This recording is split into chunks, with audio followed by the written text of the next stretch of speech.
Good morning all of you. सभी दोस्तों को नमस्कार। हमारा सुबह का मॉर्निंग सेशन मानचित्रों द्वारा भूगोल, राजस्थान के भूगोल को हम मानचित्रों के माध्यम से कंसेप्ट क्लियर करवाते हैं, तोता मैना की तरह रटवाते नहीं हैं। हमारा जो टॉपिक चल रहा था वो था राजस्थान के जिलों के भौगोलिक, राजनीतिक, सांस्कृतिक और धार्मिक उपनाम। हम खूब सारे जिलों को पढ़ते हुए आगे बढ़ रहे थे। आज हमारा जिला है, सर्वप्रथम जिला है वो जोधपुर। जोधपुर के बारे में ऐसा कहा जाता है कि जोध बसायो जोधपुर ब्रज कीनो ब्रजपाल, जोध बसायो जोधपुर ब्रज कीनो ब्रजपाल, लखनऊ काशी दिल्ली मान कियो नेपाल। तो इस प्रकार का मारवाड़ को बसाने का श्रेय जो दिया जाता है वो राव जोधा को दिया जाता है। हमारा मारवाड़ और मारवाड़ जोधाना कहलाता है क्योंकि राव जोधा ने इसे बसाया था, इसलिए इसे जोधाना कहा जाता है। ये जोधपुर प्राचीन समय में मारवाड़ के नाम से जाना जाता था, मारवाड़ के नाम से जाना जाता था, इसलिए इसे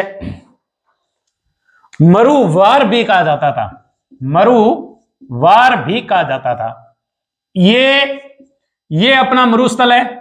जैसलमेर, बीकानेर, जालोर, बाड़मेर, इस मरुस्थल का प्रवेश द्वार यहां से होता है जोधपुर से, इसलिए जोधपुर को मरुस्थल का प्रवेश द्वार कहा जाता है, प्रवेश द्वार कहा जाता है। इन जिलों में, इन पश्चिम के जिलों में एकमात्र यही जिला है जो मेट्रो सिटी का दर्जा प्राप्त है, और प्राचीन समय में भी लोग वस्तुएं खरीदने के लिए मारवाड़ आते थे, इसलिए इसे थार की राजधानी कहा जाता है। इसे जोधपुर को थार की राजधानी कहा जाता है। इसकी जो भौगोलिक बनावट है, इसकी जो मृदा की बनावट है, इसके जो मिट्टी की बनावट है वो ऐसी है कि जब सूर्योदय होता है तो अपन जहां खड़े रहते हैं तो ऐसा लगता है कि शरीर में सूर्योदय की जो किरणें हैं वो प्रवेश कर रही है और तीखी लग रही है, इसलिए इसे दूसरा उपनाम इसे सन सिटी भी कहा जाता है। मारवाड़ को, जोधाना को, जोधपुर को सन सिटी कहा जाता है और हिंदी में इसे सूर्य नगरी कहा जाता है। इसे सूर्य नगरी कहा जाता है। इधर पड़ता पाली और इधर पड़ता जालोर का कुछ क्षेत्र और सिरोही का कुछ क्षेत्र। यह किसी समय गुर्जरात्रा भी कहलाता था, गुर्जरात्रा भी कहलाता था। इस गुर्जरात्रा क्षेत्र को ही उपनाम के रूप में कभी गोड़वाड़ कहा जाता था। जोधपुर के दक्षिणी क्षेत्र को गुर्जरात्रा या गोड़वाड़ कहा जाता था, और गोड़वाड़ लूणी बेसिन के भाग को ही गोड़वाड़ कहा जाता था। राजस्थान के हाईकोर्ट की स्थापना जोधपुर में हुई थी और इसकी एक उप शाखा है यूनिट, जिसे जयपुर में इसकी एक खंडपीठ खोली गई है। इस हाईकोर्ट के कारण ही इसे राजस्थान की विधि नगरी कहा जाता है। हाईकोर्ट के कारण ही इसे राजस्थान की विधि नगरी कहा जाता है। इसे राजस्थान की विधि नगरी कहते हैं। किसको? जोधपुर को राजस्थान की विधि नगरी कहते हैं। जालोर को राजस्थान की ग्रेनाइट सिटी कहते हैं, और वो सारा का सारा ग्रेनाइट जोधपुर के पहाड़ों से ले जाया जाता है। फतेह ग्रेनाइट जैसी बड़ी बड़ी ग्रेनाइट की फैक्ट्रियां हैं जालोर की, वो फतेह ग्रेनाइट भी अपना पत्थर ज्यादातर उसके खाने जोधपुर जिले में स्थित है, और छप्पन की पहाड़ियां बाड़मेर में स्थित है। तो जोधपुर से जो एक पत्थर जाता है उसकी एक अलग ही पहचान है, और वो पहचान के कारण इसे जोधपुर को पत्थरों का शहर भी कहा जाता है। जोधपुर को पत्थरों का शहर कहा जाता है। जोधपुर को पत्थर का शहर कहने के अलावा वहां मेहरानगढ़ किले के अंदर जसवंत थड़ा स्थित है। मेहरानगढ़ मयूर के ध्वज की आकृति है, इसे मयूर ध्वजगढ़ भी कहते हैं।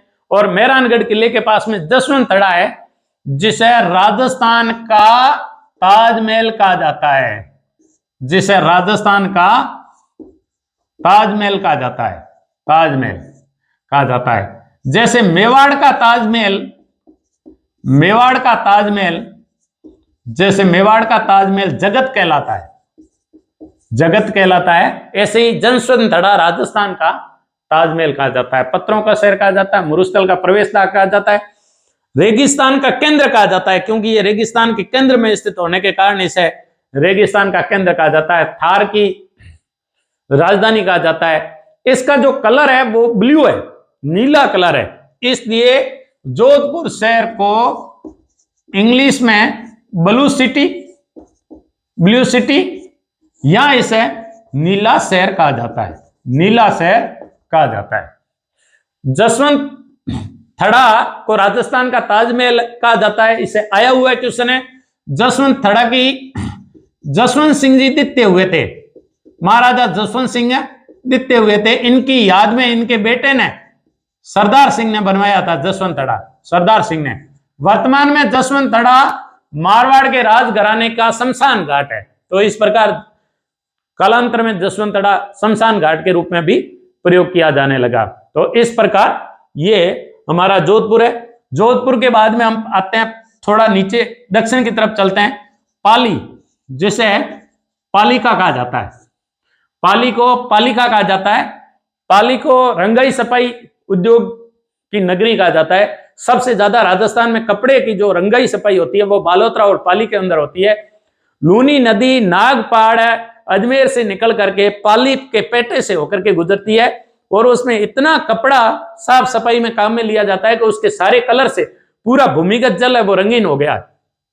इसलिए पाली जो है रंगाई सफाई के कारण है, पाली एक रंगाई सफाई उद्योग नगरी कहलाता है। और कालांतर में इनका जो पहले पश्चिमी राजस्थान की सबसे बड़ी सिटियों में जैसे भीनमाल, और कालांतर में भीनमाल के बाद में पाली भी एक बड़ा व्यापारिक केंद्र बन गया था। ऐसे आने वाले दिनों में मुंबई इंडस्ट्रियल जब कॉरिडोर बन जाएगा तो पाली है वो सर्वाधिक प्रसिद्ध क्षेत्र कहलाएगा। अभी हाल ही पाली के अंदर एक स्थान पड़ता है रोट, जिसे रोइट कहते हैं, रोइट। तो रोइट क्षेत्र में अभी भारत की 18वीं भारत स्काउट एंड गाइड की भारत स्काउट और गाइड की जम्बूरी हो रही है, ये स्काउट और गाइड का सबसे बड़ा सम्मेलन होता है, जम्बूरी हो रही है। और माननीय राष्ट्रपति द्रौपदी मुर्मू के कर कमलों से 4 जनवरी से 10 जनवरी के मध्य आयोजित होने वाली जम्बूरी का उद्घाटन किया गया। और इस प्रकार 18वीं भारत स्काउट और गाइड की जम्बूरी है। भारत स्काउट और गाइड दुनिया का सबसे बड़े युवाओं के संगठन में से एक है। 57 लाख लगभग इसके जो है मेंबर है। तो वो रोइट में आयोजित हो रही है। और अनिल जैन है वो इनके अध्यक्ष है। के खंडेलवाल भारत स्काउट और गाइड के के खंडेलवाल है वो आयुक्त है। तो इस प्रकार वो पाली में आयोजित हो रही है। पाली के अंदर एक बांध है जिसे ज्वाई बांध कहा जाता है, ज्वाई बांध। पाली के अंदर है ज्वाई बांध पश्चिमी राजस्थान के सबसे बड़े बांधों में से एक है। और कभी दूर दूर तक कोई इतना बड़ा तालाब नहीं था पश्चिम के जो पाली का ज्वाई बांध था। इसलिए पाली के ज्वाई बांध को पश्चिमी राजस्थान का मरुस्थल का अमृत सरोवर कहते हैं, मरुस्थल का अमृत सरोवर कहते हैं।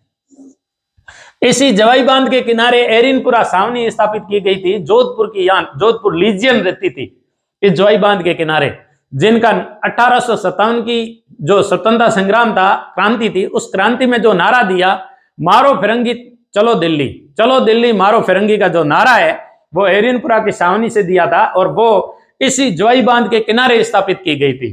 तो वो ज्वाई बांध पश्चिमी राजस्थान का अमृत सरोवर कहलाता है। तो इस प्रकार ज्वाई बांध पश्चिमी राजस्थान का अमृत सरोवर, पालिका की भी कालांतर में कहा जाता है। अब थोड़ा जोधपुर से आगे बढ़ते हैं और आ जाते हैं नागौर। अब आते हैं नागौर देखो यहां इस प्रकार क्षेत्र मिला हुआ है और यहां बीकानेर से मिला हुआ है। ये नागौर यहां सांबर झील पड़ती है। सांबर झील के चारों ओर चौहानों ने अपनी साम्राज्य की स्थापना की थी, इसलिए वो क्षेत्र कहलाया सपाद लक्ष्य। और कालांतर में इन चौहानों की राजधानी है वो नागौर थी। इसलिए इसे अक्षत्रपुर कहा जाता था। प्राचीन समय में चौहानों के समय, चौहान जब साम्राज्य स्थापित था तो चौहानों की नगरी कहलाती है और अक्षत्रपुर इनका प्राचीन नाम मिलता है। और इस प्रकार ये चौहानों की राजधानी रही थी और प्राचीन नाम इसे अक्षत्रपुर के नाम से जाना जाता है। राजस्थान में हनुमानगढ़ जिले में जो है कृषि औजार बनते हैं और इस कृषि औजार के बाद में सर्वाधिक जो कृषि औजार है वो नागौर में बनते हैं और वो भी ट्रैक्टर के। इसलिए नागौर को धातु नगरी कहा जाता है। इसलिए नागौर को धातु नगरी कहा जाता है। धातु के सबसे ज्यादा ट्रैक्टर के जो, और वर्तमान में जो राजस्थान सरकार की एक स्कीम है, योजना है, जिसे कहा जाता है customer hire centre. Customer hire centre में क्या होगा कि सरकार है किसानों को विभिन्न प्रकार के खेती के काम आने वाले यंत्रों को सरकार है वो किराए पे दे रही है। कोई ऐसा किसान है जो जैसे रोटावेटर है, रोटावेटर एक महंगा आता है और कम काम आता है, साल में 1 या 2 बार ही उसे काम में लेते हैं, तो रोटावेटर है वो कोई व्यक्ति नहीं खरीद सकता और उसे यदि सस्ते दामों में अपने काम के लिए लाना है तो वो सरकार के कस्टमर हायर सेंटर जो है वहां से वो किराए से रोटावेटर ला करके चला के उन्हें वापस दे सकते हैं। तो सरकार ये कह रही है कि हम टोटल राजस्थान के अंदर 1500 ऐसे केंद्र खोलेंगे जहां औजार को किराए पे किसान ले जा सकते हैं। तो इस प्रकार सर्वप्रथम खोलने वाले केंद्रों में से एक नागौर था। तो धातु नगरी इसी कारण कहलाती है कि क्योंकि नागौर अभी वर्तमान में उन कृषि यंत्रों के कारण सबसे ज्यादा प्रसिद्ध रहा है। नागौर का एक उपखंड है जिसे कहते हैं डीडवाना और यह पड़ता है शेखावटी की तरफ। इसे राजस्थान की उपकाशी कहते हैं। बूंदी को क्या कहा जाता है? काशी, इसे कहते हैं उपकाशी। फिर यदि आप शेखावटी में चूरू, सीकर और झुंझुनू इस शेखावटी में प्रवेश करोगे तो डीडवाना से जाना पड़ेगा। इसलिए इस डीडवाना को शेखावटी का प्रवेश द्वार कहा जाता है। इसलिए डीडवाना को शेखावटी का प्रवेश द्वार कहा जाता है, प्रवेश द्वार कहा जाता है। आगे बढ़ते हैं बीकानेर। बीकानेर देखो, ये जो क्षेत्र है बीकानेर, राव बीका ने बसाया था, राव बीका ने। और राव बीका ने 1465 में एक टेकरी पर बसाया था। राव बीका राव जोधा के पुत्रों में से थे और इस प्रकार ज्येष्ठ पुत्रों में से थे बीका। और बीका ने मां कर्णी के सहयोग से, मां कर्णी के आशीर्वाद से बीकानेर की स्थापना की थी। इसलिए इसे बीकानेर को बीकाना भी कहा जाता है। बीकानेर को बीकाना भी कहा जाता है। यह किसी समय राती घाटी के नाम से जाना जाता था, राती घाटी।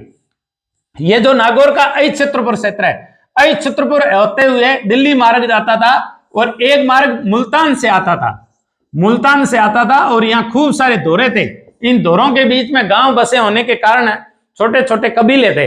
इन कबीलों को, जिन्हें जंगल प्रदेश के कबीले कहा जाता था, इसलिए बीकानेर और उत्तरी जोधपुर को कभी जंगल प्रदेश भी कहा जाता था, कभी जंगल प्रदेश भी कहा जाता था। इसे जंगल प्रदेश की राजधानी, जंगल प्रदेश की नगरी आदि नाम से जाना जाता है, जंगल प्रदेश।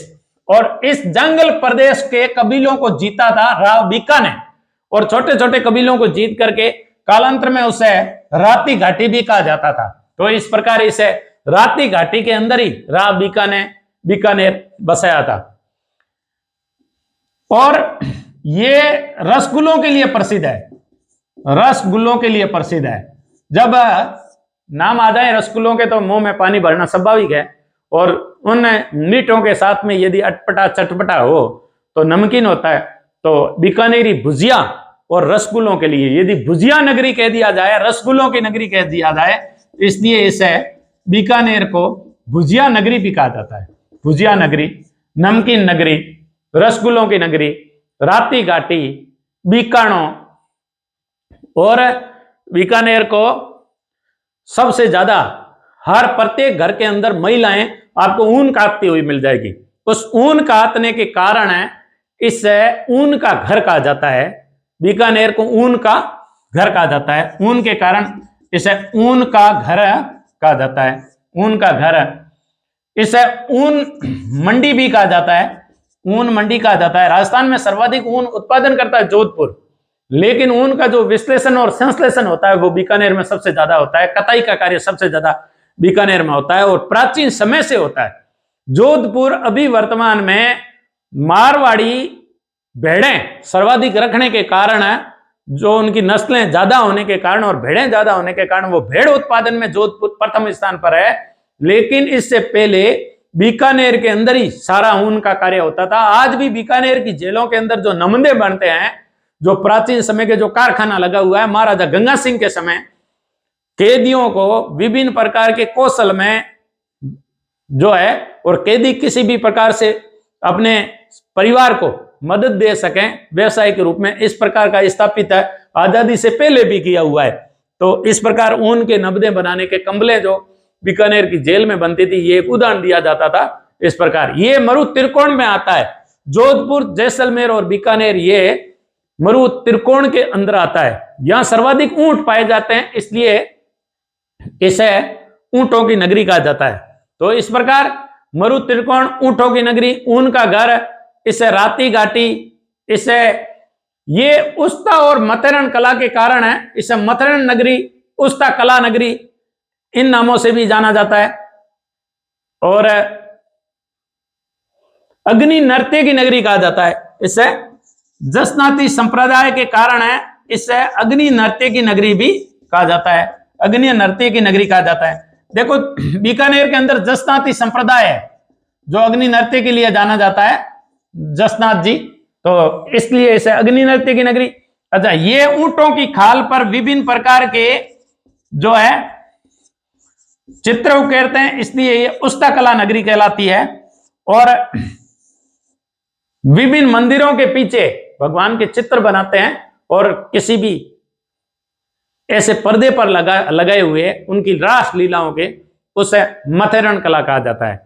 इसी प्रकार के जो भगवान के मंदिरों के अंदर है, दीवारों के पीछे भगवान की विभिन्न आकृतियों को, विभिन्न कलाओं को सजाते हुए नाथ द्वारा के अंदर भी लगाए जाते हैं, जिन्हें भगवान के मंदिरों के पीछे लगने के कारण, मूर्ति के पीछे लगने के कारण उसे पिछवाई कला कहते हैं। ऐसे ही मंदिरों में यहां लगती है जो मथेरन कला कहलाती है, और ऊंटों की खाल पर होती है, उसे उस्ता कला कहा जाता है। तो उस्ता कला की नगरी, मथेरन कला की नगरी, अग्नि नृत्य के लिए राती घाटी, बीकाना, रसगुल्ला, भुजिया नगरी, जंगल प्रदेश, इस प्रकार इसे अलग अलग नामों से जाना जाता है। तो इस प्रकार बीकानेर के बाद में हम आगे चलते हैं, वो आता है हमारा गंगानगर।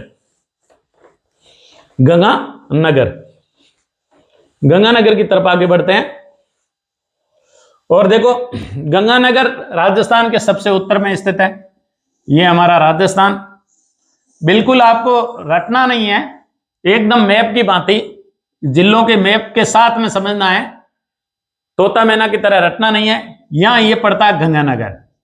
गंगानगर महाराजा गंगा सिंह ने बसाया था, और लॉर्ड इरविन ने सबसे पहले जब गंग नहर का निर्माण किया तो उन्होंने अपने कर कमलों द्वारा उसको वहां से पानी प्रवाहित किया था। तब तक इसका नाम रामनगर था, रामनगर। और बाद में इसका नाम उन्होंने इसे गंगा सिंह के नाम पे श्री गंगानगर कर दिया। गंगा सिंह के नाम पे इसे रामनगर का नाम क्या कर दिया? गंगानगर कर दिया। पहले इसे रामनगर के नाम से जाना जाता था। बीकानेर के उत्तर में स्थित है, और इसे देखो किस नाम से पुकारा जाता है? सबसे ज्यादा फल होने के कारण इसे फलों की नगरी कहा जाता है। इसे फलों की नगरी कहा जाता है। राजस्थान में सर्वाधिक, जैसे कीनू, ये कीनू के सबसे बड़े बाग है, अपने को कहीं लगते हैं तो वो गंगानगर के अंदर लगते हैं। गंगानगर और बीकानेर का पहले क्षेत्र एक ही कहलाता था, और जलवायु की दृष्टि से ऐसे कहा जाता था कि सियालो खूंट, ऐसा कहा जाता था कि सियालो खाटू भलो, सियालो खूंट खाटू भलो, ऊनालो अजमेर, नागौर नित्रो भलो, और सावण बीकानेर। बीकानेर का सावण धोरों के अंदर बहुत ही रंगीला, बहुत ही अलग तरीके का, एकदम यूं ऐसा लगता है कि मन का जो म्योरा है वो बोल उठता है। इसलिए बीकानेर को जो है सबसे ज्यादा सावण यहाँ का सबसे ज्यादा प्रसिद्ध है बीकानेर का। ये पहले एक ही क्षेत्र था, इसे जंगल प्रदेश का भाग बोला जाता था। गंगानगर और हनुमानगढ़ का उत्तरी भाग है, उससे अलग नाम से पुकारा जाता था, उससे उस समय योधे पुकारा जाता था, उस समय योधे पुकारा जाता था। और जब जंगल प्रदेश की बात आती थी तब तो आता था बीकाणा, बीकाणा प्लस जोधपुर प्राचीन समय में, और गंगानगर का थोड़ा भाग आता था। और इनके गंगानगर का उत्तरी भाग और हनुमानगढ़ का भाग क्या कहलाता था? योधे कहलाता था। तो इस प्रकार गंगानगर योधे क्षेत्रों में आता था। ये अन्न के कारण इससे राजस्थान का खूब सारा अन्न होता है गंग नहर के कारण और इंदिरा गांधी नहर के कारण, इसलिए इसे राजस्थान का अन्नागार कहा जाता है, इसलिए इसे राजस्थान का अन्न का कटोरा कहा जाता है, इसलिए इसे धान्यागार कहा जाता है, इसे धान्यागार कहा जाता है, अन्न का कटोरा कहा जाता है, अन्नगार कहा जाता है। इसे फलों की नगरी या फलों की टोकरी कहा जाता है। गंगानगर को फलों की टोकरी कहा जाता है। गंगानगर की एक उपखंड है, ब्लॉक है, जिसे सूरतगढ़ कहा जाता है। सूरतगढ़ वर्तमान में राजस्थान की सर्वाधिक ऊर्जा उत्पादन करता है, इसलिए सूरतगढ़ को राजस्थान की ऊर्जा नगरी के नाम से भी जाना जाता है। राजस्थान में वर्तमान में सरसों के सर्वाधिक उत्पादन में गंगानगर सर्वाधिक आगे है, इसलिए इसे सरसों प्रदेश कहा जाता है। इसलिए सरसों प्रदेश, धन्यागार, सूरतगढ़ को आधुनिक विकास का तीरथ, सूरतगढ़ को आधुनिक विकास का तीरथ, सूरतगढ़ को सूरतगढ़ आधुनिक विकास का तीर्थ, आधुनिक विकास का तीर्थ। बिल्कुल आप बीएसटीसी तैयारी कर रहे होंगे, शिक्षक भर्ती की तैयारी कर रहे होंगे, ये रामबाण औषधिया सूजस के उठा करके ये विकास का तीर्थ ये सूजस में आया हुआ है, और वो भी इसी जनवरी महीने की सूजस में आया हुआ है कि वहां 3-4 इकाइयां एक साथ में ठप हो गई, और उस ठप हो जाने के कारण वहां ऊर्जा उत्पादन बंद हो गया। तब राजस्थान सरकार ने सूजस में कहा कि आधुनिक जो विकास का तीरथ है, ऊर्जा नगरी के अंदर ऊर्जा बढ़ना, इस प्रकार की हेडिंग देकर के उन्होंने सूरतगढ़ को हाईलाइट किया था। तो आधुनिक विकास का तीरथ ऊर्जा नगरी राजस्थान की सूरतगढ़ को कहा जाता है। सूरतगढ़ गंगानगर ऊर्जा नगरी कहा जाता है, धन्यागार कहा जाता है, अन्न का कटोरा कहा जाता है, अन्नागार कहा जाता है। गंगानगर को योधे प्रदेश कहा जाता है, फलों की टोकरी कहा जाता है, फलों की नगरी कहा जाता है। इसका प्राचीन नाम रामनगर कहलाता था। तो इस प्रकार हमारा गंगानगर हो गया। गंगानगर के बाद में हम आ गए हनुमानगढ़। हनुमानगढ़ को क्या कहा जाता है? देखो, इसे सिटी ऑफ ओल्ड सिविलाइजेशन कहा जाता है, प्राचीन सभ्यताओं की नगरी। यह हनुमानगढ़ के अंदर कालीबंगा,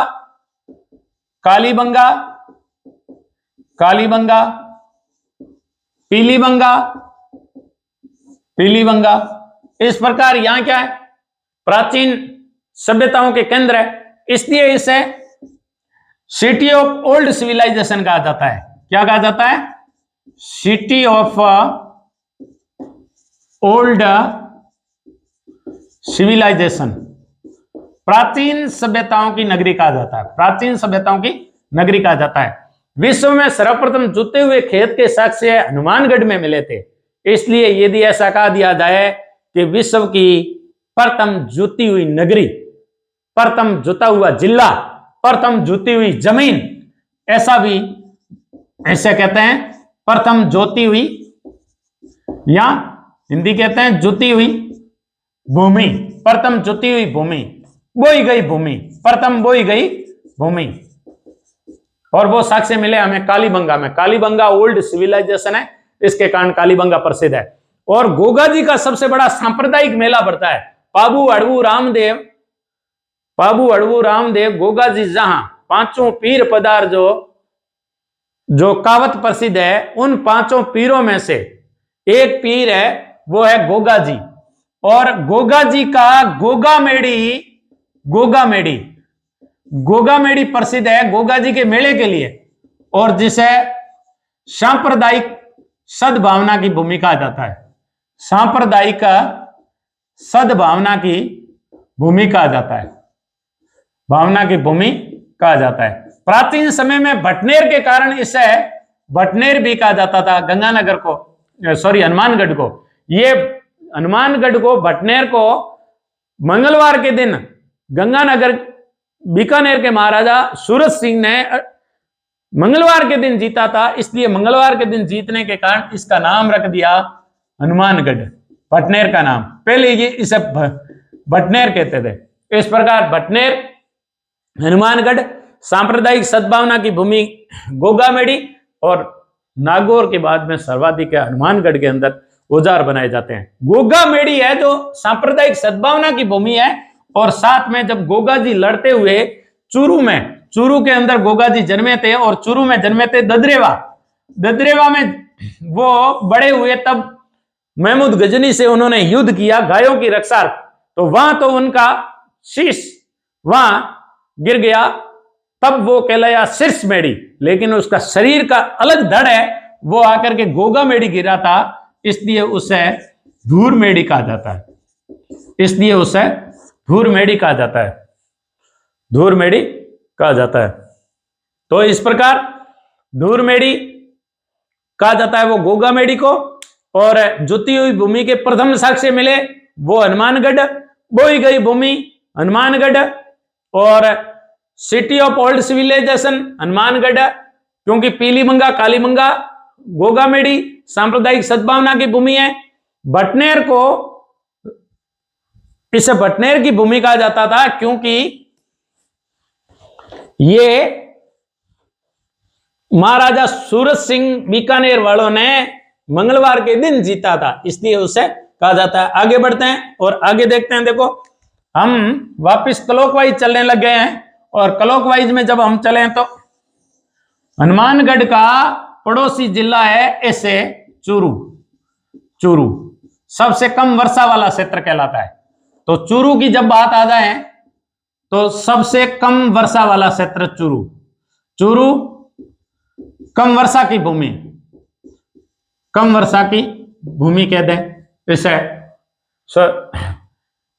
कम वनों की भूमि, हालांकि कम वर्षा जैसलमेर के सम के धोरों में होती है, कम वनों की भूमि। इसके अलावा सर्वाधिक तापांतर वाली भूमि, सर्वाधिक तापांतर वाली भूमि, सर्वाधिक तापांतर वाली भूमि, सर्वाधिक ठंडी भूमि, सर्वाधिक ठंडी भूमि, क्योंकि ये सर्दियों में अत्यधिक ठंडा हो जाता है और माइनस में चला जाता है।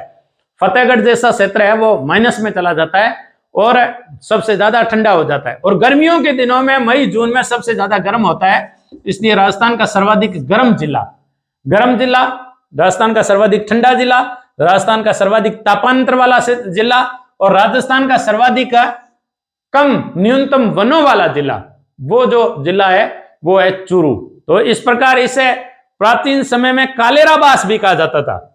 क्या कहा जाता था? कालेराबास, कालेराबास कहा जाता था। कालेराबास कम वर्षा की भूमि, तापांतर वाला। अच्छा, एक इस इतिहास की किंवदंती जुड़ी है। 2007 में जो आरपीएससी का 3rd ग्रेड का एग्जाम हुआ, उसमें एक रोचक क्वेश्चन पहली बार पूछा गया था कि हिंदुस्तान का ऐसा कौन सा किला है, एकमात्र किला है जिसके अंदर जब औजार शीशा कम पड़ गया तो हार होते देख करके चूरू की जनता ने वहां के राजा को, शिव सिंह को ले जाकर के चांदी दी थी, और सोनारों ने, लोहारों ने मिलकर के राजा की तरफ के आदेश के अनुसार चांदी के गोले बनाए थे। और जब चांदी के गोले दुश्मनों पर दागे गए तो दुश्मन के दांत कटे हो गए और वो पीठ दिखा करके भाग गए। वो एकमात्र हिंदुस्तान का चांदी के गोलों वाला जिला है चूरू का किला। चांदी के गोले दागने वाला जिला है वो है चूरू। तो इस प्रकार चांदी के गोले दागने वाले जिलों में सर्वाधिक तापांतर वाला, सर्वाधिक गर्म जलवायु वाला काले हिरणों की नगरी कहलाती है ताल सापर में। ताल सापर के अंदर है, ये चूरू में एक अभयारण्य पड़ता है ताल सापर। ताल सापर है वो काले हिरणों के लिए जाना जाता है। किसके लिए? काले हिरणों के लिए। और ताल सापर है वो गुरु द्रोणाचार्य की भूमि कहलाता है, इसलिए द्रोणाचार्य नगरी कहलाता है। ये द्रोणाचार्य नगरी कहलाता है ताल सापर। और इसी ताल सापर में राजस्थान के सबसे ज्यादा काले हिरण पाए जाते हैं, इसलिए काले हिरणों की नगरी कहा जाता है। इसे काले हिरणों की नगरी कहा जाता है। तो इस प्रकार काले हिरणों की नगरी, चांदी के गोले दागने वाला कालेराबास, सबसे ज्यादा गर्म जिला, सबसे ज्यादा ठंडा जिला। ठंडा और गर्म कब ज्यादा अंतर है तो तापांतर वाला, यानी ताप का अंतर सर्वाधिक रखने वाला और न्यूनतम वनों वाला जिला वो कौन सा है? वो हमारा चूरू जिला है। इस प्रकार हम आगे बढ़ते हैं और चूरू का पड़ोसी है उस जिले को लेते हैं। चूरू का पड़ोसी है झुंझुनू, और झुंझुनू, शेखावटी का सिरमौर, 3 जिलों को शेखावटी कहा जाता है। देखो कौन कौन से जिलों को शेखावटी कहा जाता है। यहां हमारा चूरू, यहां ऐसे सिक्कर और ये झुंझुनू, इन तीनों को क्या कहा जाता है? शेखावटी कहा जाता है, शेखावटी कहा जाता है। झुंझुनू शेखावटी का क्या कहलाता है? सिरमौर कहा जाता है, शेखावटी का सिरमौर कहा जाता है। इस शेखावटी के अंदर प्रवेश का जो द्वार था वो पूर्व से, इसके कारण यदि राजस्थान का अलवर जिला राजस्थान का सिंह द्वार कहलाता है तो झुंझुनू शेखावटी का सिंह द्वार कहलाता है। झुंझुनू को शेखावटी का सिंह द्वार कहा जाता है। झुंझुनू जिले को शेखावटी का सिंह द्वार कहा जाता है। सबसे ज्यादा तांबा उत्पादन करता है, इसलिए इसे तांबा जिला कहा जाता है, तांबा जिला कहा जाता है। पूरे भारत में खेतड़ी तांबा कॉम्प्लेक्स के लिए जानी जाती है और सर्वाधिक खेतड़ी तांबा उत्पादन करती है, इसलिए खेतड़ी जो है वो तांबा नगरी कहलाता है, तांबा नगरी कहलाता है। हड़प्पा सभ्यता के अंदर भी गणेश्वर जो सभ्यता है, सिक्कर के नीम के थाना की गणेश्वर सभ्यता से और जो हमारा खेतड़ी है यहां से हड़प्पा सभ्यता में भी तांबा जाता था और वहां औजार बनता था, इसलिए खेतड़ी प्राचीन समय से तांबा नगरी कहलाता है। और सर्वाधिक तांबा उत्पादन करने के कारण और ये खेतड़ी झुंझुनू जिले में स्थित होने के कारण उसे क्या कहा जाता है? तांबा जिला कहा जाता है। अब जो ग्रेजुएशन लेवल की सीईटी हुआ था उसमें एक आया था मेन सर किस लिए प्रसिद्ध है, और उसमें ये सोने की मीनाकारी के जो सोने के जो चित्र बनाए जाते हैं उसके लिए प्रसिद्ध है। यानी पूरा शेखावटी, चूरू, सिक्कर और झुंझुनू वो राजस्थान की ओपन आर्ट गैलरी कहलाता है। झुंझुनू, सिक्कर, चूरू यानी शेखावटी क्षेत्र और विशेषकर झुंझुनू कोष्टक बंद कर देते हैं। झुंझुनू तो विशेषकर झुंझुनू क्या कहलाती है? ओपन आर्ट गैलरी कहलाती है, गैलरी कहलाती है। यानी एकदम खुली चित्रशाला है। वहां की हवेलियां, वहां के महल, वहां की बावड़ियां, वहां के कुएं, सारे मानव ने अपनी भावाभिव्यक्ति को सुंदर ढंग से चित्रों के माध्यम से उकेरा गया है, इसलिए ये राजस्थान की ओपन आर्ट गैलरी कहलाते हैं। झुंझुनू से थोड़ा नीचे आते हैं और उसे कहते हैं सिक्कर। झुंझुनू के ऐसे अर्ध प्याले नुमा, कैसा है? अर्ध प्याले नुमा, जिसकी बात कर रहे हैं हम सिक्कर की, किसकी बात कर रहे हैं? सिक्कर की। अर्ध प्याले नुमा या अर्ध चंद्राकार, अर्ध चंद्राकार। जिला कौन सा है? सिक्कर। और सिक्कर में क्या क्या देखते हैं? और सिक्कर में क्या है? सिक्कर को प्राचीन समय में नेरावटी कहा जाता था, नेरावटी कहा जाता था। इसे प्राचीन समय में नेरावटी कहा जाता था। वर्तमान में सिक्कर में खंडेला की जो पहाड़ियां हैं जो सर्वाधिक यूरेनियम के लिए जानी जाती है और खूब सारे ऐसे गांव के अंदर राजस्थान के सबसे ज्यादा यूरेनियम भंडार रखते हैं और आने वाले दिनों में यूरेनियम जो है ऊर्जा का स्रोत बनेगा और सर्वाधिक राजस्थान में यूरेनियम है वो सिक्कर जिला उत्पादन करेगा, इसलिए आने वाले दिनों में इसे यूरेनियम सिटी कहा जाएगा। यह राजस्थान की क्या कहलाता है? यूरेनियम सिटी कहलाता है, यूरेनियम जिला और यूरेनियम सिटी कहलाता है। किसको कहा जाता है? सिक्कर को कहा जाता है। सिक्कर राजस्थान की कोटा और जयपुर के बाद में सर्वाधिक शिक्षा के लिए उभरा, इसलिए इसे तीसरी बड़ी शिक्षा नगरी कहते हैं, तीसरी बड़ी शिक्षा नगरी कहा जाता है। नीट, जेई और कंपटीशन की दुनिया के अंदर सिक्कर ने अपना एक अलग ही अपना नाम और मुकाम हासिल किया है, अपनी पहचान हासिल की है सिक्कर ने, तो इसलिए सिक्कर राजस्थान की तीसरी सबसे बड़ी शिक्षा नगरी कहलाता है। ये शेखावटी का इधर से आते हैं तो डीडवाना से जब प्रवेश करते हैं तो शेखावटी में प्रवेश का मार्ग यही है, इसलिए इधर कह दिया जाए शेखावटी से बाहर तब तो आता है डीडवाना प्रवेश द्वार है। और यदि शेखावटी के अंदर चूरू, सिक्कर, झुंझुनू में ऐसे जिलों का लिया जाए तो चूरू, सीकर और झुंझुनू, तो सीकर है वो शेखावटी का प्रवेश द्वार कहलाता है। शेखावटी में प्रवेश करना है तो सीकर से कीजिए, शेखावटी का प्रवेश द्वार कहलाता है, शेखावटी का प्रवेश द्वार कहलाता है। इसके अलावा ये शेखावटी की हृदय स्थली है, ये क्या कहलाती है? शेखावटी की हृदय स्थली कहलाती है, शेखावटी की हृदय स्थली, ये शेखावटी की हृदय स्थली कहलाती है, क्योंकि ये शेखावटी का जो क्षेत्र है उसके एकदम हृदय में बसी हुई है।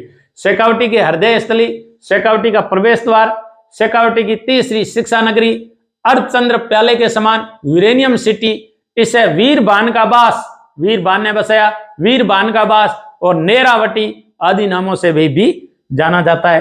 कुछ वर्णन है अपन राजस्थान का जिला दर्शन करेंगे, उसमें बताएंगे कि नेरावटी उसे क्यों कहा जाता है, वीर का भानबास क्यों कहा जाता है, बीकाना को बीकाना कहा जाता है, इसका कारण क्या है, कब से कहा जाता है, अच्छा कौन सी तारीख से कहा जाता है, तो वो अपन जिला दर्शन करेंगे, उसमें आपका विस्तृत तरीके से बताया जाएगा। इसके बाद में हमारा अगला जिला है वो एकदम राजस्थान का सबसे विरासत सिटी, सबसे बड़ा जिला जनसंख्या की दृष्टि से और बड़ा इंपॉर्टेंट जिला, वो जिला है राजस्थान का जयपुर। जयपुर, यदि राजस्थान की बात की जाए तो हिंदुस्तान के, यदि इस शहर का नाम नहीं लिया जाए तो हिंदुस्तान अधूरा है, इस प्रकार यहां पड़ता है जयपुर। और जयपुर किस लिए प्रसिद्ध है? देखिए जयपुर को सर्वप्रथम तो क्या कहा जाता है, बात आती है जयपुर की, जयपुर को देखो पिंक सिटी कहा जाता है, pink city, pink city, pink city को और क्या कहा जाता है? गुलाबी नगर कहा जाता है, गुलाबी नगर कहा जाता है। राम सिंह जी द्वितीय थे जो शायद राजस्थान के अंदर सबसे छोटी उम्र में महाराजा बनने वाले जो महाराजा थे, राजकुमार ऐसा था। 16 महीने की उम्र में जयपुर के महाराजा राम सिंह जी राजकुमार से महाराजा बन गए थे और अंग्रेजों ने वहां अपना एक एजेंट नियुक्त कर दिया और उस अंग्रेज ने ही सर्वाधिक वहां विकास के कार्य करवाए। और राम सिंह जी भी जब बड़े हुए तो वो बड़े ही कलात्मक दृष्टि से, कौशल की दृष्टि से और जयपुर को डेवलप करने में उन्होंने खूब सारा इंटरेस्ट लिया। तो जब एडवर्ड सप्तम जब सम्राट थे, उससे पहले वो प्रिंस थे, एडवर्ड सप्तम प्रिंस थे, जिसे अल्बर्ट एडवर्ड कहा जाता है। तो अल्बर्ट जब उनका आगमन हुआ राजस्थान में तो राम सिंह जी द्वितीय ने सर्वप्रथम इसे गेरुए रंग से रंगाया था और कानोता के खानों से, वहां के ईंट भट्टों से गेरुआ कलर ला करके रंगवाया था। उसके कारण है जब यहाँ वो राजकुमार आए, ब्रिटेन राजकुमार, तब उन्होंने उसे पिंक सिटी नाम दिया। तो उसे गुलाबी शहर या पिंक सिटी कहा जाता है जयपुर को। जयपुर को सर्वप्रथम जब जयपुर बसाया उससे पहले ये जयनगर कहलाता था, जयनगर कहलाता था। 18 नवंबर 1727 को ये जयपुर कहलाने लगा, क्योंकि महाराजा स्वाई जयसिंह द्वितीय ने 18 नवंबर 1727 को विद्याधर भट्टाचार्य के कर कमलों द्वारा वहां नींव रखवाई थी। विद्याधर भट्टाचार्य उसका जो है वास्तुशास्त्र करता था, उसने ही उसका वास्तु बनाया। तो और ये 9 चौकड़ियों में बनाया, उसने 9 चौकड़ी में बनाया, सर्वप्रथम 9 चौकड़ी में, और 90 डिग्री पे हर राजस्थान का प्रथम नियोजित शहरों में से एक है। और 9 चौकड़ी में बसाया, जैसे शरद चौकड़ी, जलेब चौकड़ी, ऐसे। इसलिए इसे 9 चौकड़ियों का शहर कहा जाता है। किसको? जयपुर को 9 चौकड़ियों का शहर कहा जाता है, 9 चौकड़ियों का शहर कहा जाता है। जयपुर को कहा जाता है 9 चौकड़ियों का शहर। ये जयनगर कहलाता था, इसे पिंक सिटी, गुलाबी नगर कहा जाता है। इसे और भी खूब सारे नामों से पुकारा जाता है। उनमें इन्हें सबसे ज्यादा शाम के समय जोरी बाजार और गोपाल जी का रास्ता, जोरी बाजार और गोपाल जी के रास्ते में बड़ी बड़ी जो है वहां मंडियां सस्ती है, और इस प्रकार ये जो मंडियां हैं वो सस्ती है। और जब ये मंडियां सस्ती है तो वहां आपको एक छोटी छोटी थैलियां लेकर के वहां के ये व्यापारी खड़े रहते हैं, वो आपको ऐसे थोड़ा सा हाथ बाहर निकालेंगे और वो आपको बताएंगे रतन। इसलिए ये राजस्थान की रतन नगरी कहलाती है, ये राजस्थान की रतन नगरी कहलाती है। ये राजस्थान की हीरे पन्नों की नगरी कहलाती है। ये राजस्थान के हीरे पन्ने की मंडी कहलाती है। शाम के समय व्यापारी आते हैं और एक दूसरे का व्यापार करते हैं। जोरी बाजार और गोपाल जी का रास्ता में खूब सारी भीड़ होती है, इसलिए इसे राजस्थान की हीरे पन्ने की नगरी, राजस्थान की रतन नगरी। ये जिस प्रकार फ्रांस की राजधानी सीन नदी के किनारे बसा हुआ है पेरिस, ऐसे ही ये पूर्व का पेरिस कहलाता है। क्योंकि ये पेरिस के पूर्व में पड़ता है, इसलिए इसे पूर्व का पेरिस कहा जाता है। चौड़ी सड़कें, सुंदर सड़कें, साफ सड़कें, फैशन की नगरी, सूरा और सुंदराओं की नगरी, इस प्रकार पेरिस को कहा जाता है। एफिल टावर जहां पेरिस का प्रसिद्ध है, सीन नदी के किनारे स्थित है। विश्व के सर्वाधिक पर्यटक वहां आते हैं और हमारे राजस्थान में सर्वाधिक पर्यटक, भारत के हर 5वां पर्यटक भारत में आने वाला जयपुर जरूर आता है और इसलिए इसे पूर्व का पेरिस कहा जाता है। साफ सुथरा और 90 डिग्री के कोण पे बसा हुआ वेल सेटल्ड शहर है, इसलिए इसे पूर्व का पेरिस कहा जाता है। पूर्व का पेरिस कहा जाता है तो यह भारत का पेरिस जबरदस्ती हो गया, भारत का पेरिस हो गया।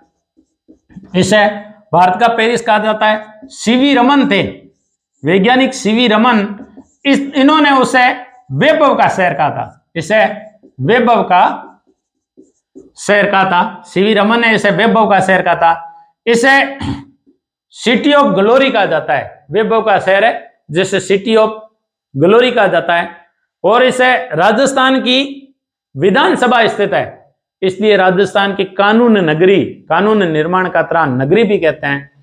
देखो जयपुर की 3 चीजें, जंतर मंतर 2010, 2013 में आमेर का किला और 2019 में 6 जुलाई 2019 को जयपुर के परकोटे को, जो प्राचीन परकोटा बना था, उसे विश्व विरासत सूची में शामिल कर लिया, इसलिए इसे राजस्थान की विरासत नगरी कहा जाता है, राजस्थान की हेरिटेज सिटी कहा जाता है। अहमदाबाद सर्वप्रथम भारत का विरासत शहर कहलाया था, यूनेस्को ने उसे शामिल किया था और फिर यूनेस्को ने राजस्थान की विरासत है जो जयपुर परकोटे को घोषित किया। इस प्रकार ये भारत के सर्वाधिक पर्यटन त्रिकोण पर स्थित है, इसलिए उसे सुनहरा त्रिकोण का शहर कहा जाता है। इसे सुनहरा त्रिकोण का शहर कहा जाता है। सुनहरा त्रिकोण का शहर कहा जाता है। सुनहरा त्रिकोण का शहर कहा जाता है इसको, जयपुर को सुनहरा त्रिकोण का। जयपुर आगरा दिल्ली, जयपुर आगरा दिल्ली ये सुनहरा त्रिकोण का शहर कहलाता है। राजस्थान की विरासत नगरी, भारत का पेरिस, वैभव का शहर, आइलैंड ऑफ गैलेरी यानी वैभव का द्वीप इसे कहा जाता है। रंगसरी द्वीप भी कहा जाता है, पूर्व का पेरिस कहा जाता है, रतन नगरी कहा जाता है, हीरे और पन्नों की नगरी कहा जाता है, इसे गुलाबी नगरी कहा जाता है, इसे पिंक सिटी कहा जाता है, इसे चौकड़ियों का शहर भी कहा जाता है क्योंकि 9 चौकड़ी पर बसाया गया। इसे विद्याधर भट्टाचार्य की नगरी भी कहा जाता है। इसे प्राचीन समय में जैन नगर कहा जाता था। इस प्रकार आदि आदि नामों से इसे पुकारा जाता है। ठीक है, अब हमारा अगला लास्ट जिला है, वो जिला है दौसा। जहां तक वो मैं जिलों को सारों को कवर किया है। दौसा, बस दौसा के बारे में, जो दौसा ने बसाया, दुल्हे राय की नगरी कहा जाता है।